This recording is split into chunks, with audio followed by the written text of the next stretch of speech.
Então, começando bem do começo, né, fenomenologia, ela, né, é o estudo dos fenômenos, né? E o que que são fenômenos, né? Eu vou trazer aqui uma reflexão muito, assim, de pontapé mesmo, assim, inicial, que é uma reflexão que é feita amplamente na filosofia, nos cursos, né, enfim, pós-graduação em filosofia, porque hoje a fenomenologia ela é estudada nos processos, né, de aprendizado relacionado à filosofia ou na antroposofia. Assim, acho que essas são as duas principais portas de entrada, assim, quem entra pela filosofia ou quem entra pela antroposofia. Antroposofia sendo, né, uma ciência um pouco mais não convencional, né, do que a filosofia. Mas nos dois casos, né, independente de qual fenomenologia a gente esteja falando, assim, fenomenologia é o estudo de fenômenos, né? O que é um fenômeno? Aquilo que se apresenta à consciência humana e que pode ser pela consciência humana apreendido. Eu coloquei aqui uma coisa ou outra que não sujeito e objeto. Essa é a grande contribuição da fenomenologia, a superação dessa separação entre sujeito e objeto, entre interioridade e exterioridade. E ela surge, ganha espaço, principalmente na medida que ela tenta cuidar daquilo que está sendo negligenciado pelo jeito de fazer conhecimento e o jeito de fazer ciência da época do renascimento científico e da filosofia moderna, que é muito baseada num empirismo dissecante, né? O empirismo do Francis Bacon, que falava que para conhecer a natureza a gente precisa dominá-la, né?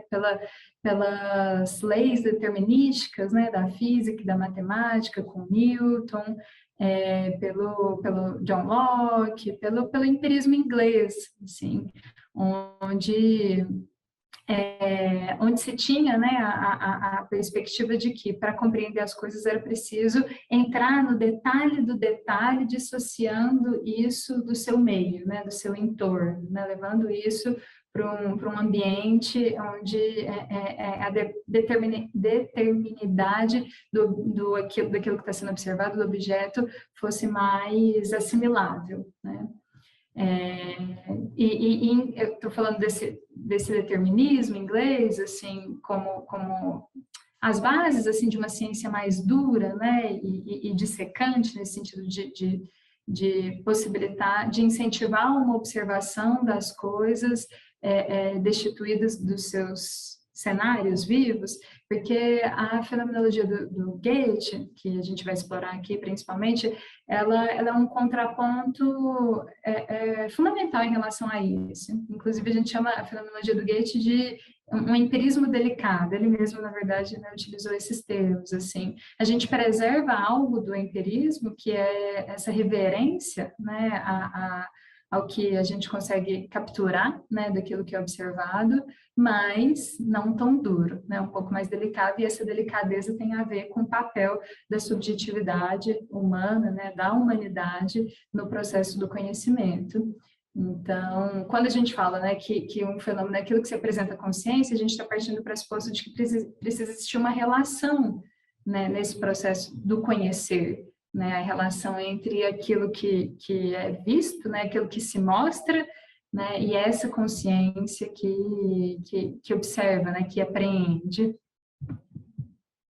Então, o interesse da fenomenologia, né, seja ela qual for, é a atuação da consciência, mas aqui não uma consciência assimiladora, né, uma consciência enciclopédica, né, assim, ou uma consciência passiva, não a consciência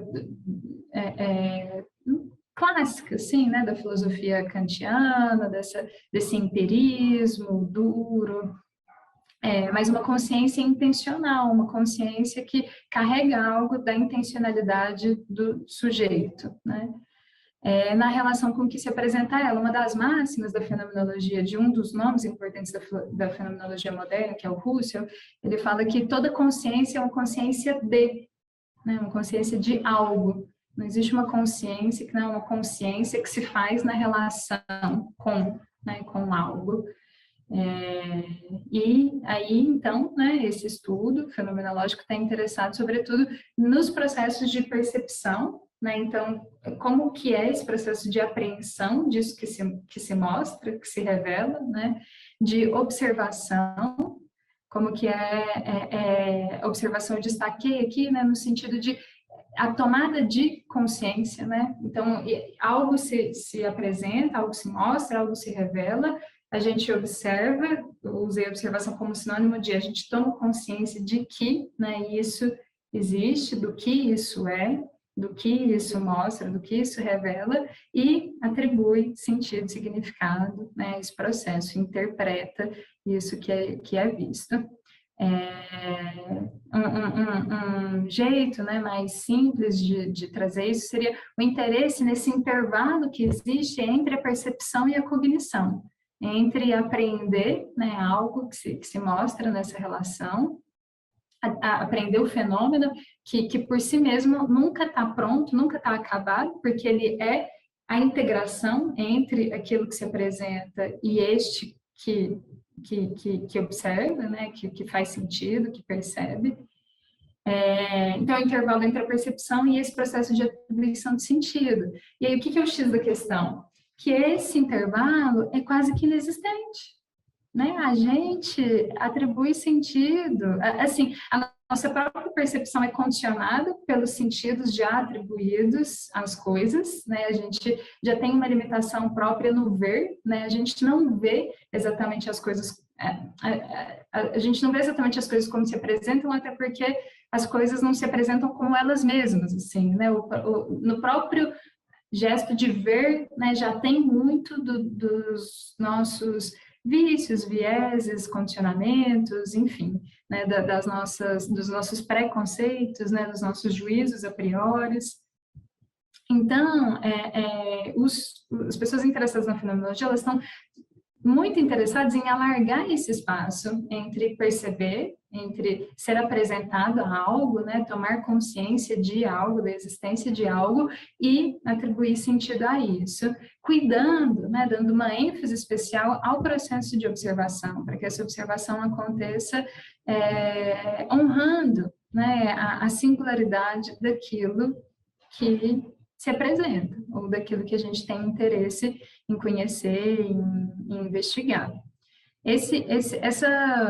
Essa polaridade, né, perceber no sentido de ser apresentado a, né, algo ser apresentado a mim, e atribuir sentido, né, que é um gesto como que de mim para isso, né, que se apresenta, uma polaridade, é a polaridade fundamental, assim, da fenomenologia, e na linguagem antroposófica é uma polaridade que corresponde a muitas outras polaridades, enfim, que a gente experimenta no nosso cotidiano, né? Inspirar e expirar, né? Sístole e diástole, e esse espaço, né, que existe entre um movimento de contração, de expansão, né, de entrada, né, e saída, ele é um espaço muito sagrado, ele é um espaço muito importante, muito fundamental, e que a gente começa a querer habitar, né, de uma maneira mais intencional e de uma maneira mais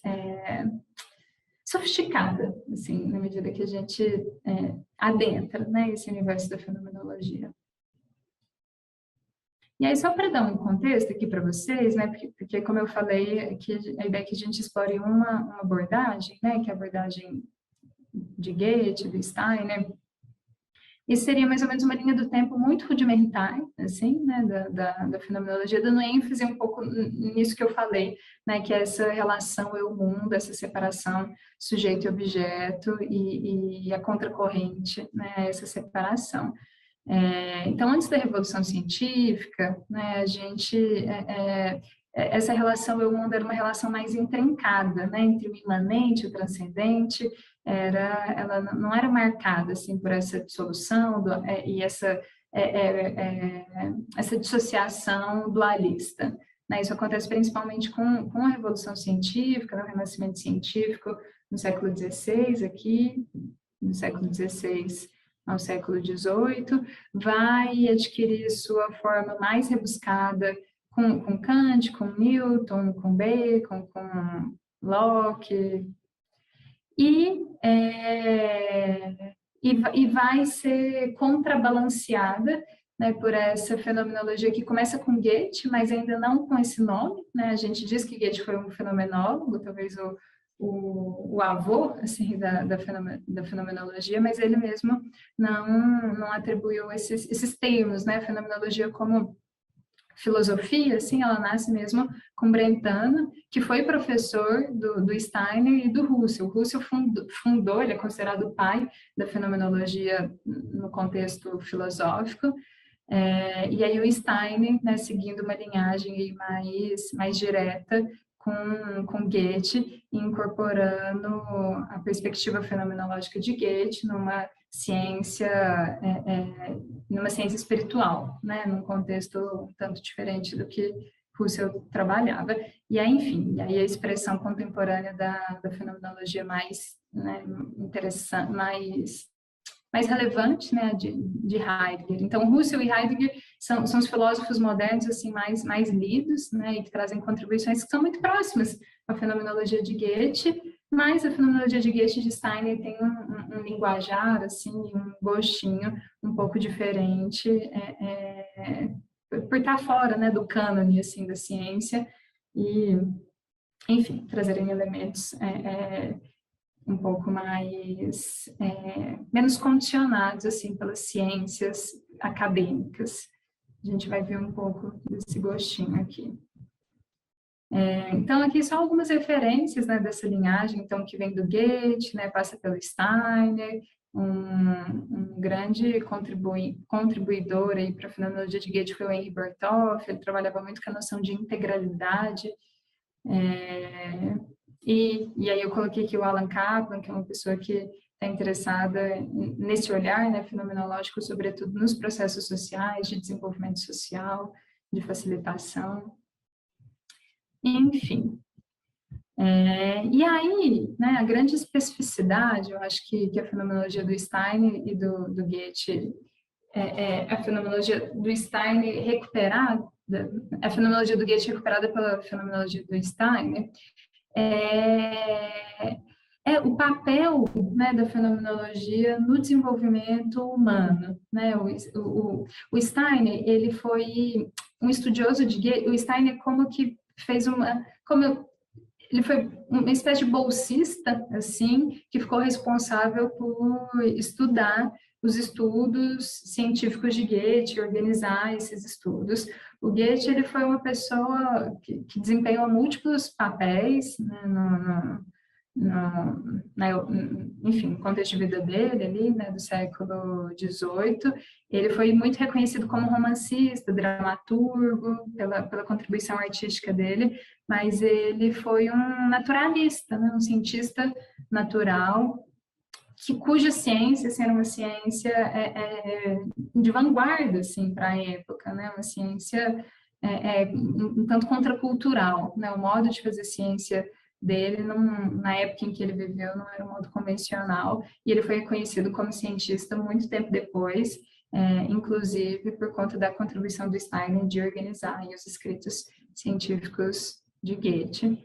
E aí, o que eu acho que de especial, né, a fenomenologia de Goethe traz, né, pela leitura do Steiner, essa premissa de que para que a gente conheça algo, então, né, para que a gente se relacione com um fenômeno no sentido de conhecê-lo, né, e de intervir apropriadamente nesse fenômeno, seja o que for, né, no contexto, por exemplo, de facilitação de processos ou do fazer científico, é fundamental que a gente seja transformado nesse processo. A gente não consegue compreender um fenômeno a menos que a gente se transforme no processo de compreensão desse fenômeno.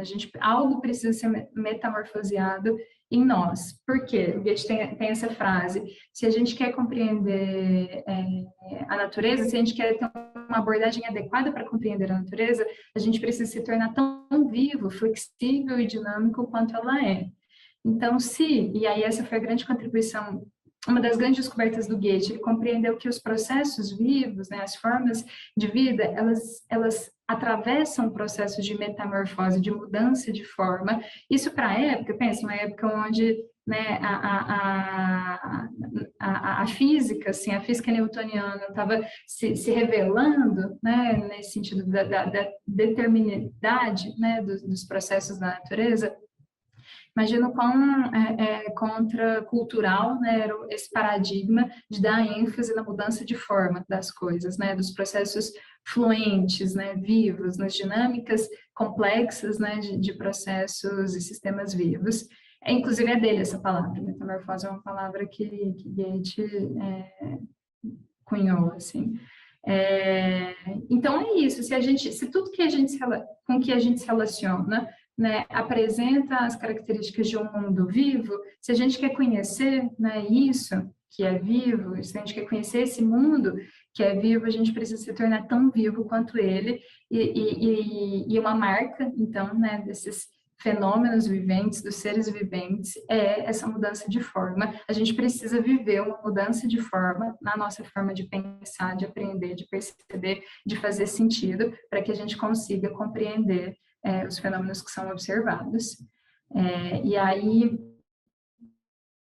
existe, né, um entendimento, assim, na fenomenologia, de que cada fenômeno, cada ser manifesta uma complexidade própria, né, uma integralidade própria, uma essência particular, né, tem uma manifestação única, uma manifestação singular. E o que a gente precisa fazer para conhecer, né, esses fenômenos é entrar em sintonia, entrar em ressonância com eles, né, com esse nível de complexidade que esse fenômeno manifesta, ou enfim, com essa natureza, né, desse fenômeno, com a individualidade, com a integralidade desse fenômeno, não tem como a gente fazer isso sem ser transformado, sem construir novas capacidades ou sem atualizar as nossas formas de perceber, de pensar, de compreender. E, né, a Ana falou, não sei se a fenomenologia é uma ciência, né? Embora a fenomenologia seja ela é muitas coisas, eu acho que ela é uma epistemologia, ela é uma ciência, ela é uma abordagem, né? Ela é uma ontologia, é um jeito, né, de entender a natureza de tudo que existe. Embora ela seja tudo isso, assim, é meio que unânime que, entre as pessoas que trabalham com a fenomenologia, que o que importa, no final das contas, né, uma das maneiras mais interessantes de conceber ela, é como uma postura, né, uma postura fenomenológica. Assim, quem se aproxima da fenomenologia quer, sobretudo, cultivar. A Renata falou, é sempre bom voltar, né, e ter vivo, né, esses entendimentos, e realmente esse é o interesse, assim, de quem se aproxima da fenomenologia, sempre se lembrar de recuperar essa atitude, né, essa postura, esse modo de compreender a vida, esse modo que nutre, né, profundo interesse em criar as condições para que se possa, né, conhecer de fato algo que está se apresentando, algo enfim, que deseja ser conhecido, né? Essa frase do Thoreau, eu acho que resume um pouco, né, a importância, né, e o interesse dessa postura fenomenológica. A questão não é para o que você olha, mas como você olha e se você vê, né? Com a fenomenologia a gente quer aprender a ver, a gente quer aprender a engajar, né, um modo de percepção mais capaz de compreender aquilo que se apresenta a nós. E aí essa postura, ela é exercida em diferentes contextos, né? No da antroposofia, de todas as derivações aí da antroposofia, né? Agricultura biodinâmica, medicina antroposófica, né? A farmacêutica antroposófica, a pedagogia Waldorf. Mas aí eu trouxe imagens aqui também do The Nature Institute, onde eles trabalham com a ciência, a zoologia fenomenológica, assim, botânica, né? Ciência, de base fenomenológica e também vivências, processos de capacitação e desenvolvimento humano de base fenomenológica. Na filosofia, como eu falei, enfim, né, ela é uma abordagem que tem o seu lugar, né, extremamente consolidado. Na psicologia também ela é uma abordagem de base, principalmente para a psicologia existencial, humanista. E aqui eu trouxe também, né, uma imagem do grupo Regênesis, no sentido de que uma das principais metodologias que eles utilizam, né, para pensar e fazer desenvolvimento regenerativo, que é a história do lugar, Story of Place. Essa metodologia é construída a partir de uma abordagem fenomenológica também. Então, quis fazer essa introduçãozinha assim, para a gente, né, ter um pouco de onde partir, e aí eu acho que com um pouco mais, né, de conhecimento de causa, assim, e eu acho que essa citação aqui começa a nos preparar para os nossos exercícios, para as nossas atividades. Uma das coisas mais importantes, assim, dessa postura fenomenológica é as condições iniciais que a gente nutre, né, e cultiva para que a gente seja capaz de entrar em diálogo, né, com esse fenômeno que a gente quer observar, ou enfim, que a vida está apresentando para nós, né? Muitas vezes o exercício fenomenológico surge de, ok, eu quero entender melhor esse fenômeno aqui, que, enfim, eu vou fazer um Story of Place, eu quero conhecer esse lugar, vou fazer desenvolvimento regenerativo, quero entender como promover a regeneração desse lugar, e então eu quero conhecer esse lugar, né? E aí a prática, o exercício dessa postura fenomenológica surge desse gesto, assim, né, deliberado, e que não tem necessariamente uma carga emocional densa. Mas muitas vezes, na minha vida pessoal, por exemplo, eu sinto que eu meio que sou obrigada, assim, a exercer um olhar fenomenológico, porque sem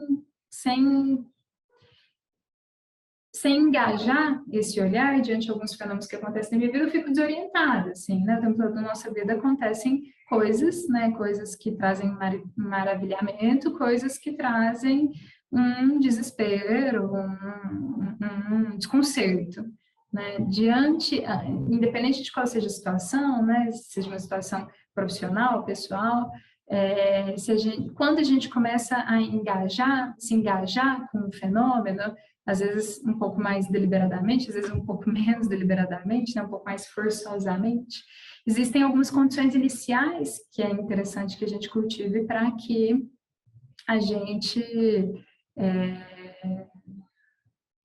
possa ver, né, esse fenômeno, possa compreender, possa conhecer realmente esse fenômeno. Que as condições são essas, né? Eu acho que essa passagem aqui do Galeano traz um pouco de uma dessas condições. Alguém pode ler, por favor? Eu posso. Posso? Quem falou? Eu não vi. Pode Eu, ler. Rafael. Posso? Vou ler então. Diego não conhecia o mar. O pai, Santiago Kovaklov, levou-o para que descobrisse o mar. Viajaram para o sul. Ele, o mar, estava do outro lado das dunas altas, esperando. Quando o menino e o pai enfim alcançaram aquelas alturas de areia, depois de muito caminhar, o mar estava na frente de seus olhos. E foi tanta a imensidão do mar e tanto seu fulgor que o menino ficou mudo de beleza. E quando finalmente conseguiu falar, tremendo, gaguejando, pediu ao pai: Pai, me ensina a olhar.